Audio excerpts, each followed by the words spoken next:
You seem to flirt a little bit, just a little bit, between calling Magava consciousness the living in with a very immediate consciousness of the atomic level of reality, and God. Yeah, I think I do it in the book. You do it in the book, exactly. Yeah, well, so is Magava God? Is that just a new God, a new way to call God? Well, also, you see, in the book I also say that Magava may not exist.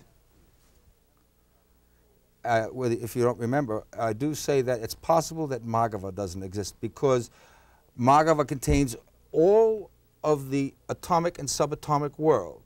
But I talk about another world where the ultimate particle, which I call MAH, Ma. This is the particle that never changes, that is the foundation particle of all matter, and various combinations of this one little element, Ma, and I call that, lives in a place called Bej, B-E-J. So it's possible that this particle, which makes up all of the particles of Magava, all of these subatomic particles, is in another spot, another place, so which would make Magava not existing in itself because it also, Magava, could possibly be changing too. In other words, I'd like to make a special place for this particle. If it's by so you're saying that somewhere. there may not be a particle, but if there is, I'll have said it before they even discover it. Because that's what everything's pointing to. They've already discovered 6 quarks. So if there's 6 of those, there might be 1 of something even more special and eternal. So I'll second guess them and put it out under theory of immediate eternity. Can I throw something out now? Scientists acknowledge that they know only about 10% of all the matter in the universe. They recognize that they're missing 90% of all matter that they can't detect. In other words, our instruments are so insensitive that 90%, they feel there are particles that are shooting through us at this moment that we can't detect. They're able to measure and weigh the universe. They're able to see gravity, how it moves, how it attracts different forces in the universe. And they're saying, hey, wait a minute, this can't happen. There's 90% of the matter out there we can't find. So that's frightening. Why is it frightening? Why is it frightening to you, would you say, that all scientists know is only 10%? They can say, oh, there's an atom, and there's an electron, there's a proton, there's a quark, there's a gluon, there's a meson, there's a pion. But these must be huge particles that we can through a reactor we can see it when it shoots up and we can identify it and measure it and everything. But there are particles that are so small, smaller than photons, smaller than neutrons. If the scientists only know about 1/10 of the matter that exists, how can you be talking about the ultimate nature of reality? Look, if we know so little, if those who know the most know so little, what do you know? Well, I don't know anything. I never claim to know anything. People who ever say that What do you think, anyway?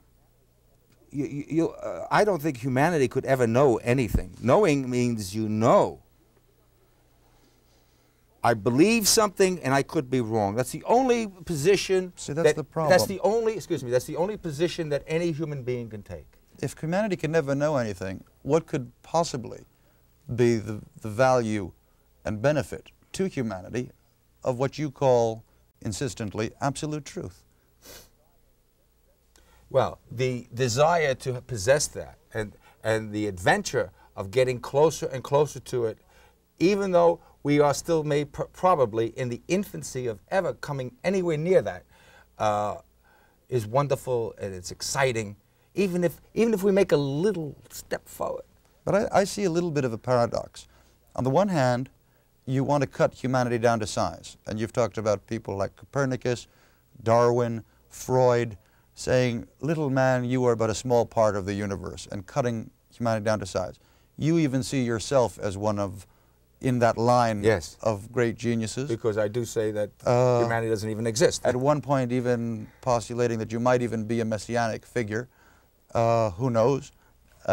Pretty much is. I don't think I say that. That's the gist. No, well, I don't think I say that. I don't. We'll get to the details I don't care about that because that's ego, and I'm against ego. So if that's in there somewhere or implied or anything, I don't mean that. My job is to find out and report. I'm just a reporter. I'm not. But how would somebody who you need to cut down to size be the same creature that will be in possession of absolute truth?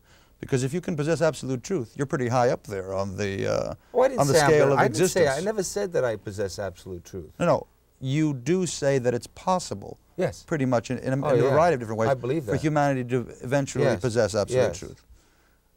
What do you believe in until you know it? Do you believe in nothing? No, you can only do, as anything, you can only do the best that you can. And I'm a kind of a person, if I feel that I'm doing the best that I can, and I'm respecting myself, that's sufficient. I'm doing the best that I can. And I'm willing to die, or whatever, I don't even believe in death, but I'm willing to die in terms of the world of illusion for doing the best that I can. That makes it exciting. You've become a little bit less harsh on rejecting entirely the senses, because you say in the paragraph that summarizes your whole book toward the end, that we begin with atomic consciousness and the recognition of the uselessness of the human senses to by themselves perceive reality, leading to the conclusion that we were changing atomically so quickly that we really do not exist. So the senses do have a role, a function in your thinking, but a limited function. Is that fair to say? There's nothing wrong with the senses. The problem is with the mind. Okay? The senses, there's nothing. There was a time, and I think there was a time when I used to attack the senses. Right. In fact, I have a piece on my album called Break from the Senses, which today, you see, through growth, I think that Copernicus talks in that piece of cutting your eyes out and throwing them away. That's a mistake. Okay? The thing is, it's the interpretation of the mind of the information that the senses bring. So it's not a fault of the senses for being the senses. It's the fault of the gullible mind to call what the senses, the information that the senses bring in, the bare human senses bring in, call that reality. That's not a fault of the senses. That's a fault of the human mind. So, okay, so that is a change in a sense, because that's just. Can the human mind control the senses? Superficial thought on my part. Can the human mind control the senses?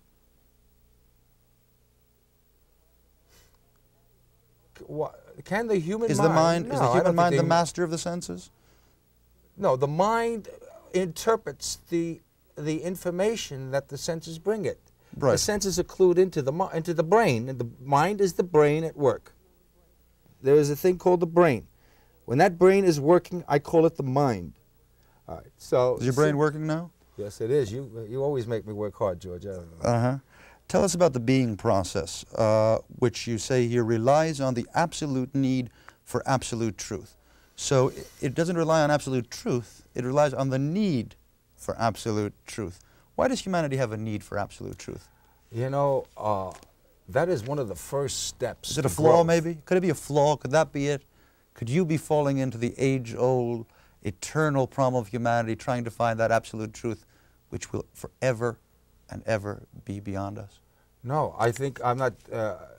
If I never find absolute truth, I won't be dejected or sad. But every human being should have an absolute need. In my opinion, when I do this, make these unilateral statements, I get attacked. But